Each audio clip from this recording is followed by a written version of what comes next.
seumur hidup. Dengan demikian berarti tidak ada pesangon. Berarti RUU Cipta Kerja menghapus pesangon. Itu jelas di situ dikatakan. Bahkan penghargaan masa kerja dalam undang-undang sebelumnya nomor 13 diturunkan nilainya, dan penggantian hak buruh dihapus. Balik ke kesepakatan pasti pengusaha menolak. Jelas pesangon hilang. Yang ketiga adalah penggunaan outsourcing yang masif. Yang sebelumnya outsourcing hanya 5 jenis pekerjaan, sekarang diperbolehkan. Sekarang semua jenis pekerjaan dan tidak ada batas waktu. Seumur hidup anak kita, para ibu yang susah-susah menyekolahkan anaknya, yang berjibaku pontang-panting mencari rezeki tambahan untuk menyekolahkan anaknya, negara membuka ruang. Para agen, saya quote and quote, bukan berarti seperti itu, tapi quote and quote tanda petik, menjual buruh kepada pengusaha-pengusaha yang serakah itu. Karena sekarang bisa melalui agen bebas seumur hidup dan tidak jelas masa depannya. Yang keempat adalah alasannya karyawan kontrak sekarang bebas. Dulu karyawan kontrak harus ada persyaratan.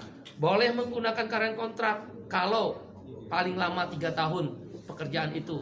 Jenis pekerjaan tertentu, untuk pre-pro, bukan mass product, bukan produksi massal dan sebagainya. Sekarang syarat itu dihapus, dibolehkan menggunakan karyawan kontrak semua jenis pekerjaan dengan batas waktu tidak tertentu. Wahai ibu-ibu dan bapak-bapak, anak-anak kita terancam dengan masa depannya yang dikontrak seumur hidup tanpa kejelasan nasibnya, dan di outsourcing seumur hidup melalui para agen-agen pekerja yang menampung pekerja itu.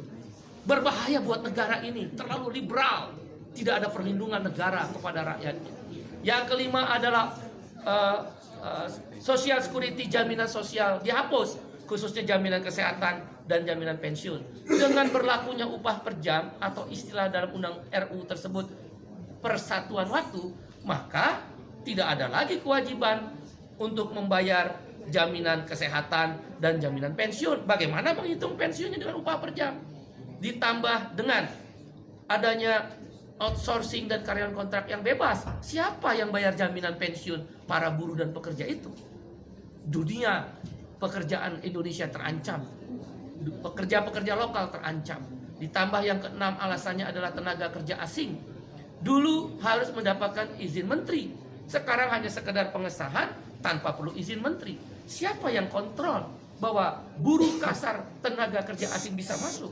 Sekarang saja yang ada izin tertulis menteri bisa hilang, bisa banyak orang buruh kasar tenaga kerja asing masuk. Sudahlah outsourcing, sudahlah kontrak bebas, sudahlah upah murah, sudahlah masa depan tidak ada, buruh-buruh asing bisa bekerja di startup dan lembaga pendidikan sekarang bebas untuk memakai jasa tenaga kerja asing. Itu berbahaya, mengancam pekerja lokal. Yang ketujuh adalah yang kita sebut dengan waktu kerja.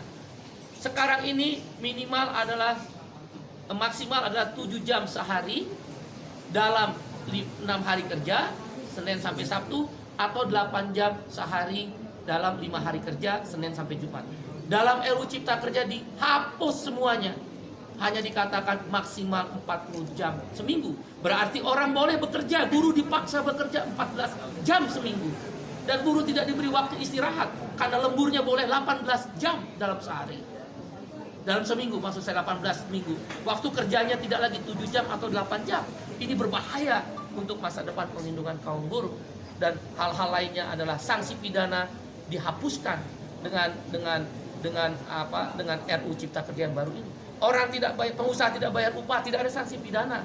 Terlambat bayar upah, tidak ada larangan. Kalau begitu kalau saya pengusaha bisa bayar upah 3 bulan sekali dong. Di mana negara kalau begitu? Kalau memang tujuannya investasi, kenapa tidak ada perlindungan? Kita setuju investasi, yang tidak kita setuju adalah tidak ada perlindungan. Dan kemudian hal lainnya yang ke-9 adalah bahwa PHK jadi mudah sekarang.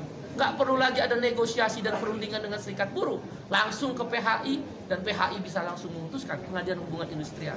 Jadi karena itu kami berpendapat 9 alasan KSPI menolak RUU Cipta Kerja yang sudah resmi diserahkan DPR akan dilakukan perlawanan.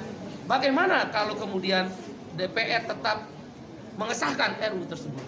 Ada 3 langkah yang kami lakukan. 1, aksi besar-besaran selama pembahasan di DPR, maupun kalaulah dipaksa untuk disahkan yang merugikan buruh tadi. Aksi nasional, aksi daerah, bahkan tidak menutup kemungkinan aksi yang melibatkan komponen yang lebih luas. Kawan-kawan mahasiswa, mereka terancam. Begitu masuk pasar kerja, tidak punya masa depan. Para ibu-ibu, bapak-bapak terancam karena mengeluarkan biaya tinggi untuk menyekolahkan anaknya, tidak punya kepastian masa depan untuk anak-anaknya.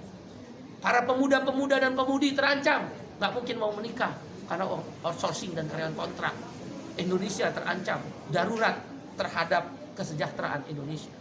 Karena itu aksi besar-besaran melibatkan semua masyarakat yang lebih luas dan masif akan dilakukan. Di DPR, di pemerintah, di daerah, bahkan boleh jadi secara nasional akan dilibatkan aksi yang lebih besar-besaran.